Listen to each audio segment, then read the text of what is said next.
You ate this today, probably in your breakfast. It came from a company that also builds jet engines, protecting our borders, and the satellites watching our enemies. You stream video on this network today. It's the pipeline that carries India's voice, but its owner is betting the entire farm on turning water into fuel. And your Amazon package, your flight, the electricity charging your phone, they likely passed through a toll booth owned by a man who was written off dead 18 months ago, but just came back stronger. By 2030, India adds 3.5 trillion to its GDP. That's creating a new UK economy in just 6 years. Reliance, Chandrasekhar, Ambani, and Adani control the choke points of that world. They don't play the same sport. Tata plays chess, Ambani plays Monopoly, and Adani plays speed chess on a motorcycle. The Home 500 just dropped the scoreboard 34 lakh crore versus 19.6 lakh crore versus 16 lakh crore. But the numbers lie. Today, we ignore the headline. We're tracking the money flows, digging up on the assets that don't show, and pinpointing the single point of failure that could wipe out your portfolio. I'm Ashish. Welcome to Money Trend Moment.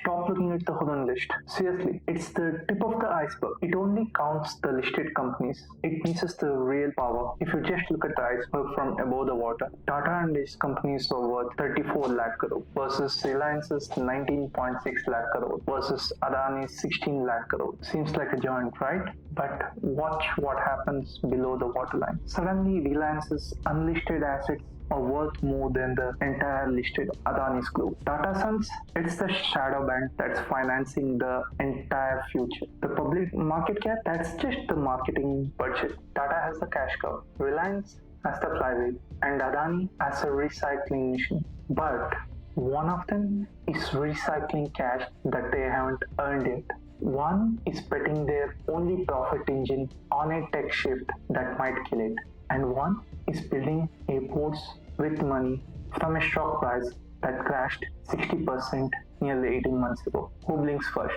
We break the models now. Meet N. Chandrasekhar. He doesn't give interviews. He reads balance sheets like novels. His strategy: don't win the race, own the track. Now, let me explain how Tata is rotating its cash flow. TCS is the brain which generates the free cash flow that funds everything else.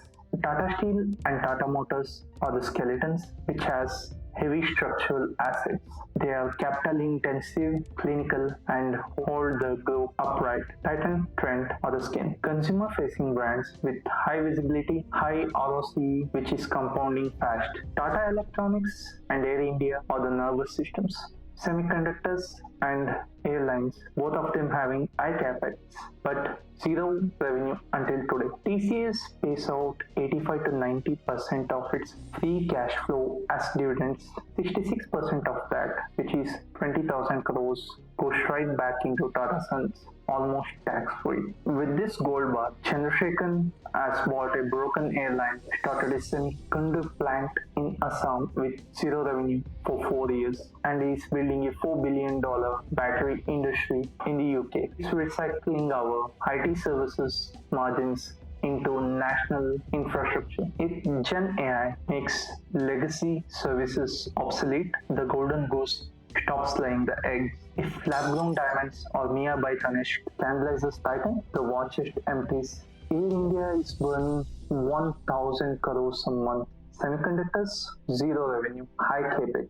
Chandrasekhar is playing Russian roulette with the family silver. Tata wins 2030 if TCS pivots to AI and Tata Electronics becomes a global top 3 OSAT player. But they have the lowest risk of collapse. They are the tortoise. And in a hurricane, the tortoise survives. Mukesh Ambani doesn't build boats, he drains the ocean. He takes a high margin business and makes the margin zero to own the customer. Geo gave free voice, killed the competitors. Now, Geo Financial Services. They didn't buy the bank, they got a license for free via the demerger. 450 million users on day one. Zero customer acquisition plan. That isn't disruption, that's cheat code. The Wall Street values Reliance at 19.6 lakh crore. SOTP or sum of parts valuation says it's worth 22 lakh crore. Reliance's all took a chemical business prints the cash. Reliance Retail compounds it. Geo connects it to the new farm bets. You pay for the bet. The cash machine becomes free. Here's the trap. But Mukesh Ambani isn't betting the entire balance sheet on physics. 75,000 crores, that is the capex that Reliance Industries committed capital for the new energy for 2030. Do you know China sells solar panel modules for 11 cents per watt? That is below the cost of production in India. Reliance Industries gigafactories need tariffs or PLI in order to compete with the Chinese markets.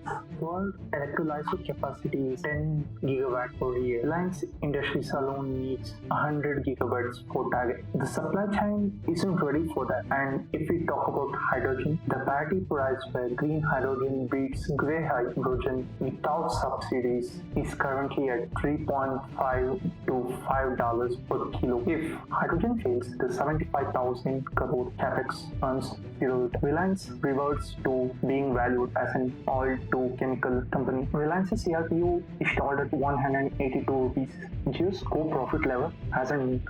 Price hikes didn't stick. User growth is saturated. 5G monetization, it's zero. 5G has sold out, but no premium plans, no enterprise slices, no new renewal streams yet.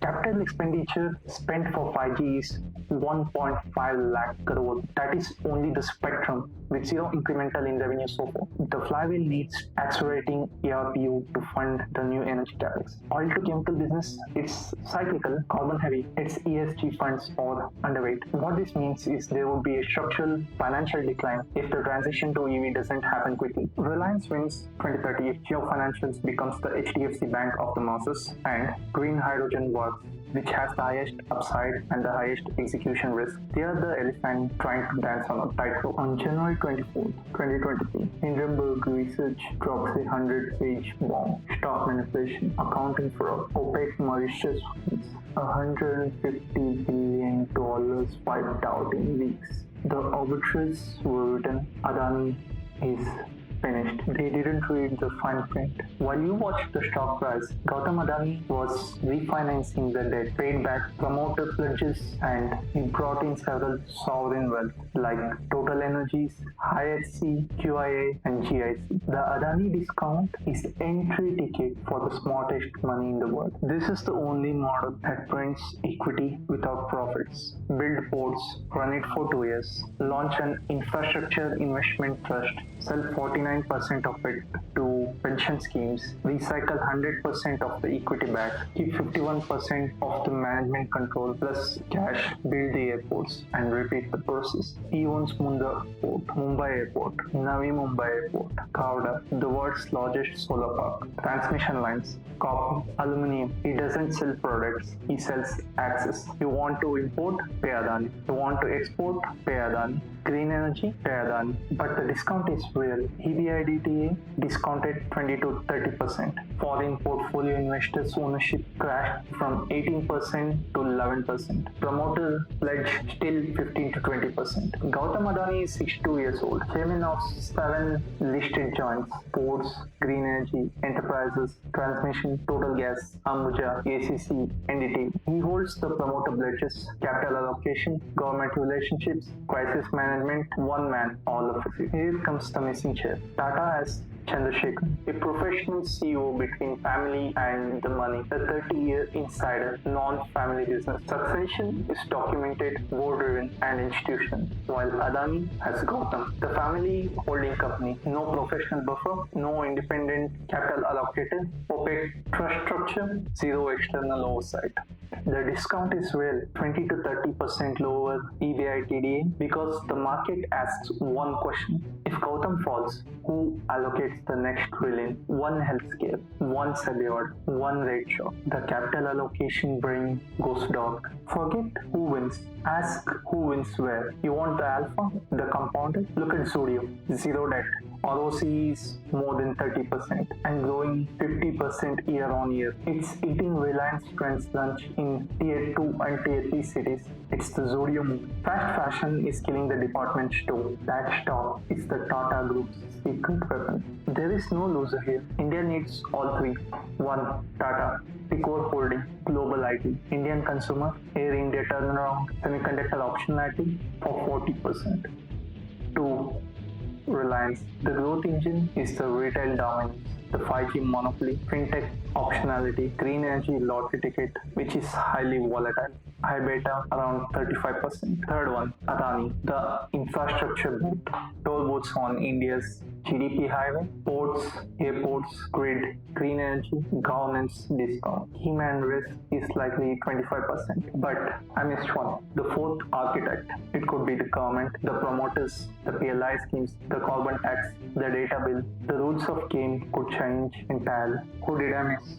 What policy kills which model? Comment your thoughts. I read every single one of them. Subscribe for more deep dives like this in the upcoming weeks.